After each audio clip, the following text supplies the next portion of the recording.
Halo semuanya, selamat datang di podcast kami.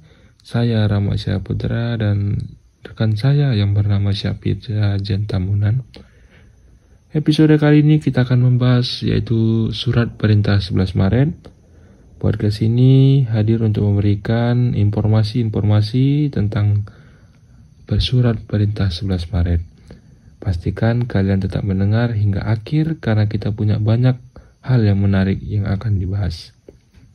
Pembukaan seperti ini bisa menciptakan suasana yang hangat dan mengundang pendengar untuk merasa terlibat sejak awal.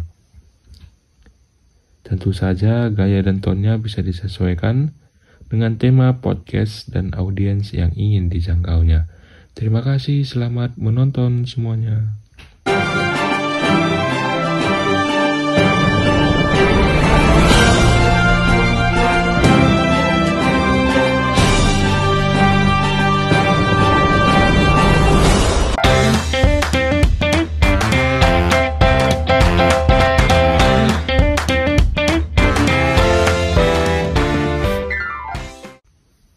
Nah, sebelum kita masuk di percakapan kita bersama rekan saya Syapitra Jentamunan, saya sedikit memberikan informasi tentang Surat Perintah 11 Maret, yaitu Super Semar.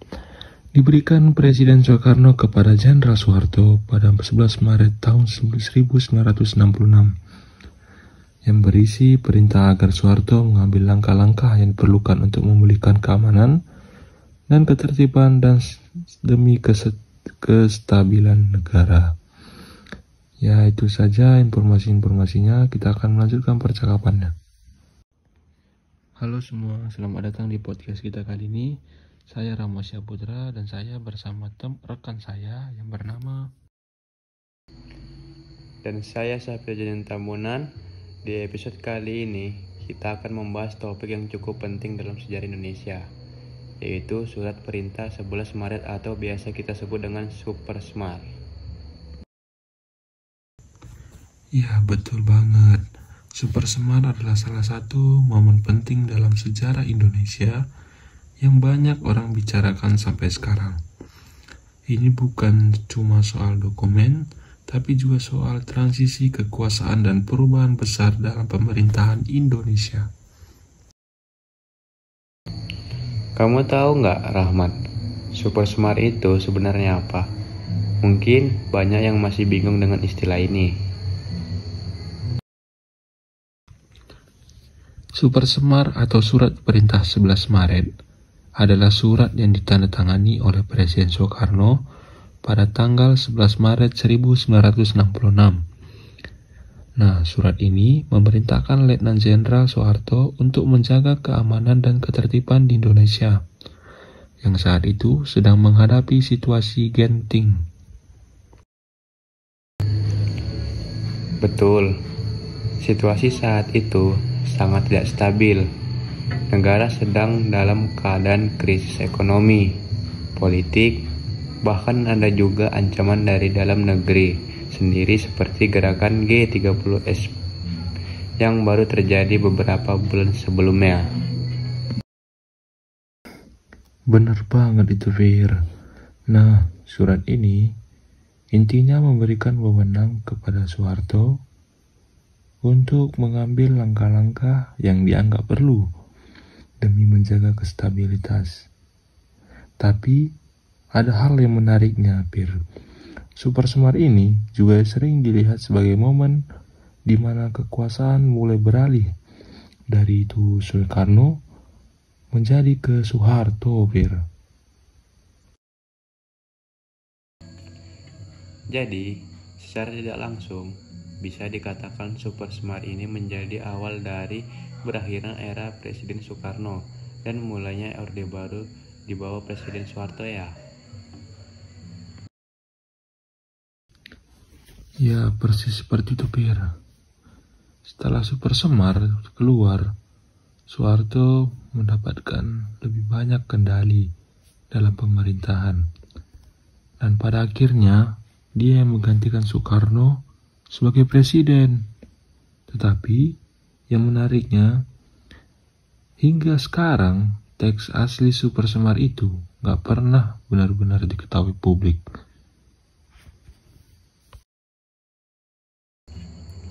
Betul, ada banyak spekulasi dan teori konspirasi soal Super Semar.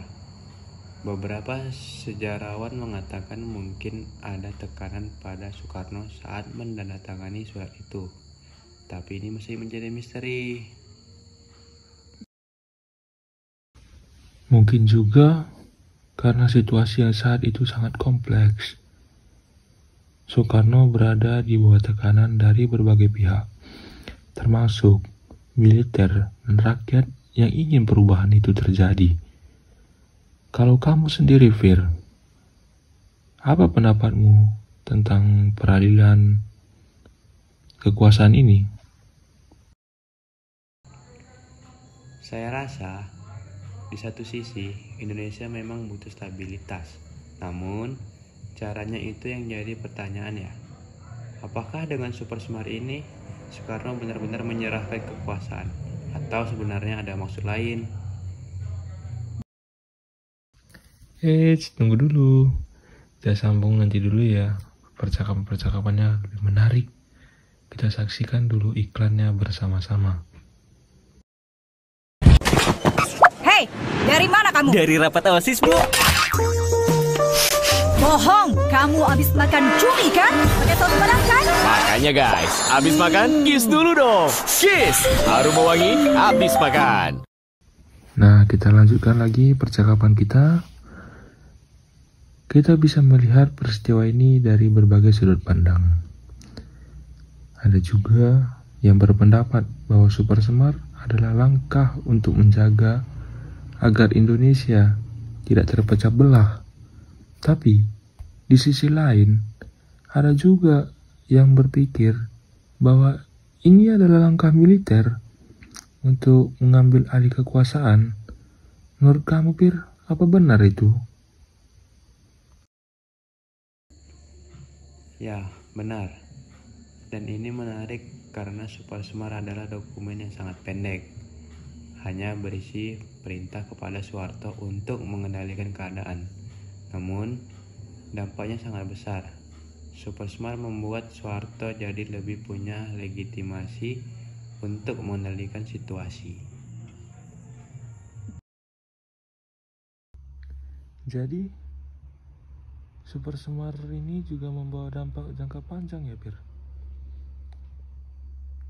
Kalau tidak ada Super Semar, mungkin sejarah Indonesia akan sangat berbeda ya, Pir ya?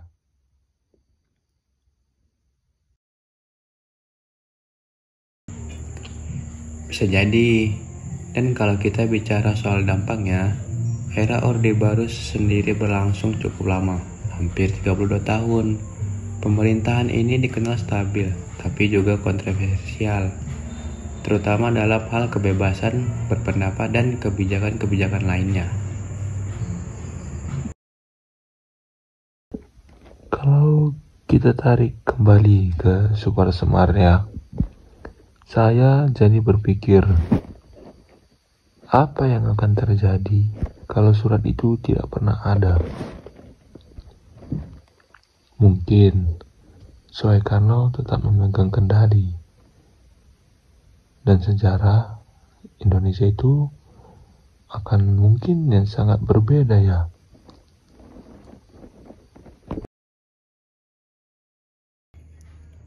Ya, dan pertanyaan itu memang menarik untuk dipikirkan.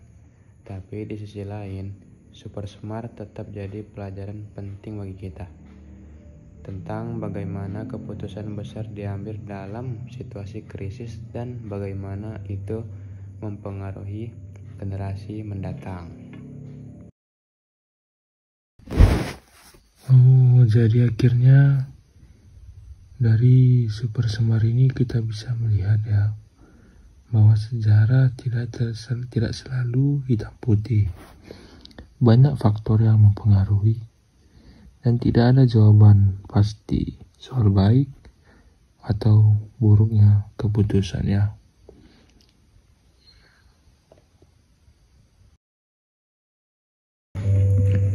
Setuju banget, Man.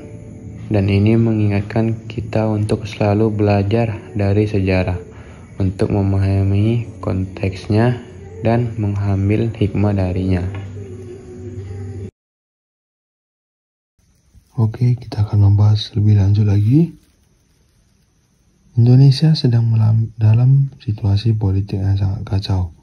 Presiden Soekarno memimpin di tengah ketegangan yang memuncak antara kelompok-kelompok yang pro dan anti komunis. Dan pada tanggal 30 September 1965 terjadi peristiwa yang sangat mengejutkan, yaitu G30S atau Gerakan 30 September. Peristiwa G30S ini adalah kudeta yang dilakukan oleh kelompok tertentu di dalam militer yang menamakan dirinya Gerakan 30 September. Mereka menculik dan membunuh 6 jenderal angkatan darat dan 1 perwira. Peristiwa ini kemudian dituding sebagai upaya PKI, Partai Komunis Indonesia, untuk merebut kekuasaan. Nah, iya Pir. Setelah kejadian itu, suasananya semakin panas. Rakyat semakin resah dan marah terhadap PKI yang dianggapnya tadi sebagai dalang di balik peristiwa tersebut. Hal ini menimbulkan ketegangan luar biasa antara berbagai elemen di masyarakat, baik antara pihak militer, rakyat, dan dari maupun pemerintah. Disinilah kemudian Jenderal Soeharto sebagai Panglima Komando Strategis Angkatan Darat mulai muncul sebagai sosok yang diharapkan sebagai memulihkan ketertiban. Nah, beberapa bulan setelah G30S, tepatnya pada 11 Maret 1966, Presiden Soekarno akhirnya mengeluarkan Super Semar. Surat ini memberikan kewenangan kepada Soeharto untuk mengambil langkah-langkah yang dianggap perlu guna mengatasi situasi yang kacau tersebut. Tapi, apa sebenarnya isi dari surat perintahnya? Menariknya nih Fir, isi lengkap dari Super Semar ini masih bisa menjadi misteri hingga hari ini. Tidak ada dokumen asli yang bisa dipastikan keasliannya. Ada banyak spekulasi tentang apa yang sebenarnya tertulis di sana. Dan bahkannya muncul beberapa versi surat yang rediksi yang berbeda-beda. Beberapa pihak menduga bahwa surat tersebut hanya dimasukkan sebagai izin untuk menertibkan keadaan, bukan untuk alih pemerintahan. Tepat sekali, tetapi yang jelas Soeharto menafsirkan surat tersebut sebagai mandat untuk mengambil langkah-langkah besar, termasuk melakukan pembersihan terhadap PKI dan pendukungnya. Salah satu langkah pertama yang diambil Soeharto adalah membubarkan PKI secara resmi, yang kemudian disambut dengan tindakan represif di berbagai daerah untuk menumpas anggota atau simpatisan PKI. Betul itu Fir. Ada banyak cerita kelam setelah itu. Banyak orang yang ditangkap, diadili, bahkan dibunuh tanpa proses hukum yang jelas. Hal ini disebut-sebut sebagai salah satu peristiwa pembantaian terbesar di Indonesia, dengan estimasi korban jiwa yang sangat berat atau tinggi. Dan tidak hanya itu, dalam proses ini, Soeharto mulai memperkuat posisinya dalam pemerintahan. Tindakannya mendapat dukungan dari banyak kalangan, terutama yang anti komunis.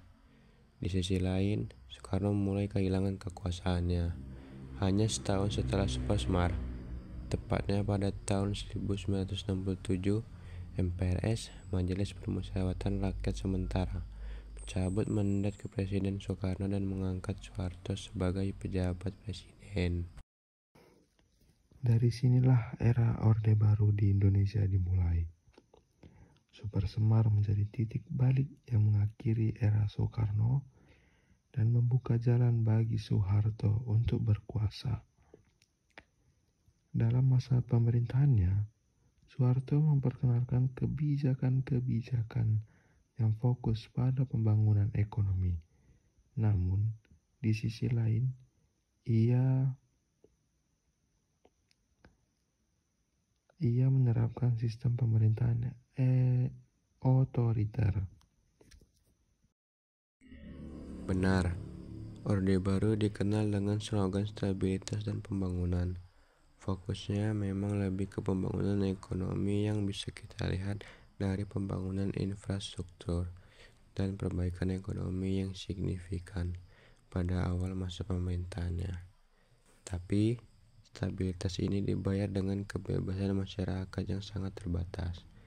Ada sensor yang ketat terhadap media dan kritik terhadap pemerintah bisa berujung pada tindakan represif. Yang menarik juga nih Fir, meskipun Soeharto berhasil membangun ekonomi, pengaruh militer dalam pemerintahan semakin kuat. Soeharto menjadi sistem duifungsi ABRI, di mana militer bukan hanya berfungsi menjaga keamanan, tapi juga terlibat dalam politik. Ini membuat militer memiliki peran besar dalam pemerintahan dan berpengaruh dalam pengambilan keputusan di berbagai sektor. Jadi, bisa kita simpulkan bahwa Super Semar bukan hanya sekadar surat perintah biasa. Surat ini membuka jalan bagi perubahan besar yang berdampak luas, baik secara politik, sosial, maupun ekonomi. Dari satu surat inilah masa depan bangsa berubah arah selama beberapa dekade ke depan. Betul. Dan yang menariknya nih, meski Super Semar begitu penting dalam sejarah Indonesia, sampai hari ini banyak pertanyaan yang belum terjawab. Ada berbagai teori konspirasi, mulai dari mulut siapa yang sebenarnya membuat draft surat itu, hingga apakah Soekarno benar-benar tahu isi dampak dari surat ditandatanganinya. Selain itu, ada juga teori yang mengatakan bahwa Soekarno ditekan atau bahkan diancam untuk menandatangani Super Semar oleh sekelompok jenderal. Beberapa catatan menyebutkan bahwa Soekarno dalam keadaan tegang dan tertekan saat menandatangani surat itu, sehingga banyak pihak yang meragukan apakah Soekarno memberikan kewenangan itu secara sukarela. Iya, dan ada juga yang menyebut bahwa mungkin saja Soeharto sudah mempersiapkan langkah-langkah untuk memperkuat posisinya, bahkan sebelum Super Semar dikeluarkan. Tapi ya, itu semua masih berupa spekulasi karena tidak ada bukti yang benar-benar pasti. Jadi, meskipun kita sudah belajar banyak tentang Super Semar, masih banyak misteri yang belum terjawab. Banyak pelajaran penting yang bisa kita ambil dari sejarah ini, terutama mengenai bagaimana kekuasaan bisa berpindah dengan cepat dalam situasi krisis, dan bagaimana dampak dari keputusan politik bisa sangat jauh. Benar banget. Dan buat kita-kita yang hidup di era sekarang, ini bisa jadi pengingat betapa pentingnya transparansi dan akuntabilitas dalam pemerintahan. Ketika kekuasaan diberikan tanpa kontrol atau transparansi yang cukup, dampaknya bisa panjang dan menyentuh berbagai aspek kehidupan. Terima kasih telah menonton video podcast dari kami. Saya harap pemberian informasi itu berguna untuk bagi yang menonton. Dan semangat terus belajar dalam sejarah. Terima kasih semuanya. Setuju banget, Man. Dan ini mengingatkan kita untuk selalu belajar dari sejarah, untuk memahami konteksnya dan mengambil hikmah darinya.